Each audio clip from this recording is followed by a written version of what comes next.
গত সপ্তাহে লেবাননে পেইজার ও ওয়াকিটকিতে বিস্ফোরণ ঘটিয়ে হামলা চালানোর জবাবে এবার ইসরায়েলের আয়রন ডোম কারখানায় পাল্টা হামলা চালিয়েছে হিজবুল্লাহ।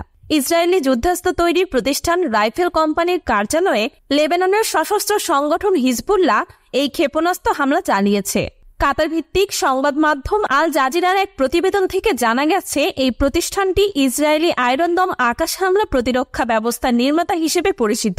হিজবুল্লাহ আরও জানিয়েছে, কয়েক ডজন ফাদিও 1 ও ফাদিও 2 ক্ষেপণাস্ত্র এবং কাতিউসের রকেট হামলাও চালানো হয়েছে। সংগঠনটির ভাষ্য অনুযায়ী তাদের এই হামলা মূলত গত মঙ্গলবার ও বুধবার লেবাননে বিভিন্ন অঞ্চলে ইসরায়েলি শত্রুরা যে নৃশংস গণহত্যার প্রচেষ্টা চালিয়েছে তারই প্রাথমিক জবাব। এদিকে ইসরায়েলি আয়রন ডোম আকাশ হামলা প্রতিরক্ষা ব্যবস্থা নির্মাতা হিসেবে ব্যাপক পরিচিতি রাফায়েল কোম্পানি। এছাড়া উচ্চ প্রযুক্তির বৈদ্যুতিক বিভিন্ন সরঞ্জামাদি নির্মাণের জন্য বেশ খ্যাতি রয়েছে প্রতিষ্ঠানটির। রাফায়েল প্রতিষ্ঠানের ওয়েবসাইটে ইসরায়েলি প্রতিরক্ষা ব্যবস্থা আয়রন ডোমও ব্যবহার করা হয় এমন বিভিন্ন রকেট, স্বল্প মধ্যম ধরনের ক্ষেপণাস্ত্র সহ অন্যান্য আধুনিক মারণাস্ত্র সংক্রান্ত তথ্য পাওয়া গেছে।